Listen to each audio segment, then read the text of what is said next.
Okay, Russell Wilson. Jack. Let Russ cook, baby. I saw your post last night. Late last night, you said, what do you say? I can roll with this? I said I can back this. Yeah. I said I can back this. I can back this at 1 in the morning. I saw ESPN posted a graphic of Russ and George Pickens. You know what? I can back this. For $1.2 million, of course you can. And then I saw Russ's post on Instagram with the Steeler Nation waving the towels and Renegade playing. And he's like, all right, year 13 Steelers, here we go. It got me hyped. So, given who Russell Wilson is, they were paying nothing. Yeah, you're paying nothing at all. But given who Russell Wilson is, the superstar, big money, it feels a lot of times if you go after a guy like with that name that you're tying your future to him. I don't know how many people realize that's not the case with Pittsburgh at all. Pittsburgh got Russ for literally nothing, $1.2 million this year. He's just on the team, essentially. You're rolling the dice, and you're not even rolling the dice. Just like, hey, here's either our backup quarterback or likely our starter heading into this year with essentially no risk involved in the game at all. And when you think about the guys that Pittsburgh, the alternative options, it was trade draft capital, potentially a big deal down the line for Justin Fields. Baker got over $100 million.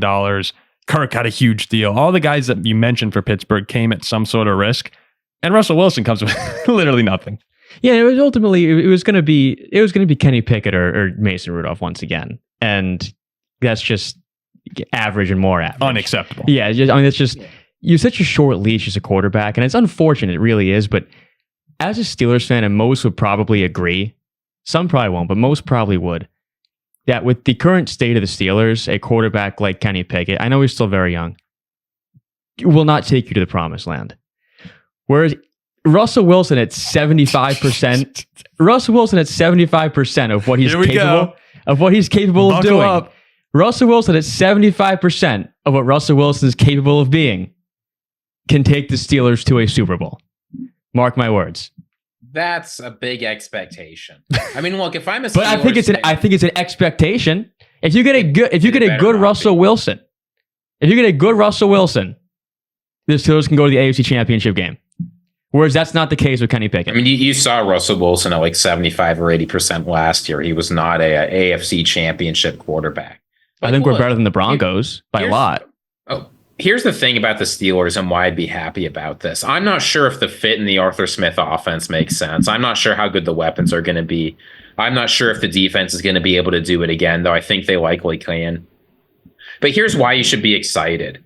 We have seen so much complacency from the Steelers over the years. Complacency at the quarterback position. Complacency at the offensive coordinator. Complacency with Tomlin. Right? I'm not saying they should have let Tomlin go or anything, but there's been a lot of accepting average or slightly above average results. Bringing on Russ at least says you're not doing that anymore. Because if you're fine with complacency, you'd keep Pickett around, you'd bring in Rudolph as the backup. And this is what all the beat reporters were expecting, right? Because that's the Steelers' way, and it has been up until this point. I think the quarterback of the future is not the quarterback of 2025 is not on the Steelers roster right now. But this gives me real optimism that they're willing to keep punching and aren't going to give up until they find the guy they've been looking for. So the last maybe it is Russ. Maybe you're right, Jack. I don't think it is, but it could be. Oh no, it might not be. But the last two seasons with Mitch and Pickett, and then Pickett and Rudolph, this is a team over 500, a team who went to the playoffs. Like you're telling me, and then with a hard schedule too, and like you're telling me with Russ playing 3/4 of what Russ can do, that's not a team who could be dangerous. Oh no, I do think that this was a good move for guys. I think the ceiling for Wilson is higher than the ceiling for Pickett. But by a lot. Like that's not even close to me. The ceiling for both those guys. Yeah, Russ had a quietly good 2023. Yeah. I mean, look, the Broncos are a disaster for his entire time there. Maybe we get Super Bowl Russ, and then we're a top 3 favorite in the conference. Well, he's one of those guys. He's not the mobile quarterback that he used to be. You're relying a lot more on his arm talent, which is still solid. I mean, he had a few games last year where he really looked the part. But there was also the disaster Russ. So the nice thing about this, when it's a $1.2 million deal and the no risk involved, is if it does blow up, who cares? Ziggy mentioned it. You don't have, in all likelihood, your 2025 quarterback on the roster. So if it goes wrong, oh, well, you draft your new quarterback next year with probably a high pick. And if it goes right, Now you have a very talented team. That's the crazy thing about the Steelers is with all of the average play we've seen from them, or seemingly average play, they're still making the playoffs in the tougher conference. It's a good organization. It's crazy. It's crazy that last year they were in the playoffs. Yeah. Like, I don't and that year think about the teams that missed. The year with washed up Big Ben, too, that team got to the playoffs. Yeah, they get to the playoffs. But Ziggy, I actually thought the one thing that you mentioned that I really agreed with, and you could relate it to the Vikings, is it's felt the same. The complacency. The Steelers have felt the same. The Vikings have felt the same for so many years, where making moves like this, even though they could blow up in your face, isn't there something kind of refreshing to it? No, there isn't. We haven't won a playoff game in like 7 years. Oh, you just go to the wild card round and get spanked. Yeah, we haven't won a playoff game in like 7 or 8 years. I don't know the exact number of years, but it's somewhere around there. Like the last win was, I think, was against the Dolphins in was that Dolphins 2016? Yeah, 2016. Sorry, no, Zach. you beat the Chiefs afterwards, right? And then lost to the Patriots. Right. Yeah, so it was that season though. We beat the Chiefs on 6 field goals. That was our last playoff win. That was the Alex Smith Chiefs, right? Yeah. That's the last time the Falcons won a playoff game was that year. Shit. You've had the same playoff. Well, that's the year the success as Falcons. That's the year the Falcons lost to the Eagles, right? Yeah. No, I don't want to talk about that. Not talking about. But what truly is amazing though is Who the was it? fact that like Denver is paying Russ to not be on their team. Like we're not paying Russ to be on our team. No, you're not. Like we're like you're Denver really is not. paying Russ to don't be on our team anymore. They're like, all right, we'll take him. Great. Oh yeah, I mean the scraps of the Broncos for you guys. You're begging for something. Yeah. Kenny Pickett had 6 touchdowns in 12 games last year. No, I think This is amazing for you guys. I think Big Ben had a stretch of 2 games in like 2017 where he had more passing yards than Pickett's put up in a season.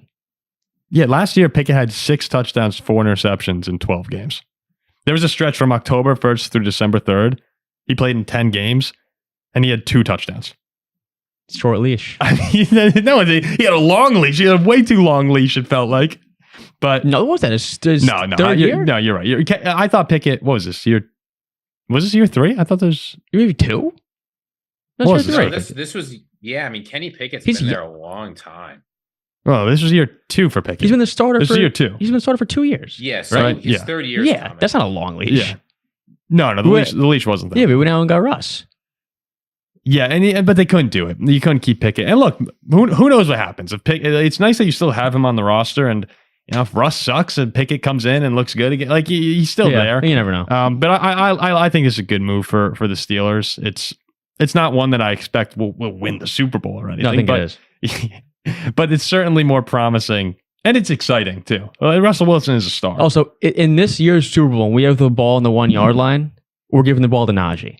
Like Mike Tomlin's not Pete Carroll. No, you don't. You guys always get stuffed We're on gonna that hand play. the ball to Najee. He'll boom up the middle touchdown. Like, I thought you guys are like notorious for getting blown up on that play. Russ won't throw his slant and get picked. This will be Najee, boom, hurdle over the goal line, touchdown, win the game. And Russ gets his ring. Second ring.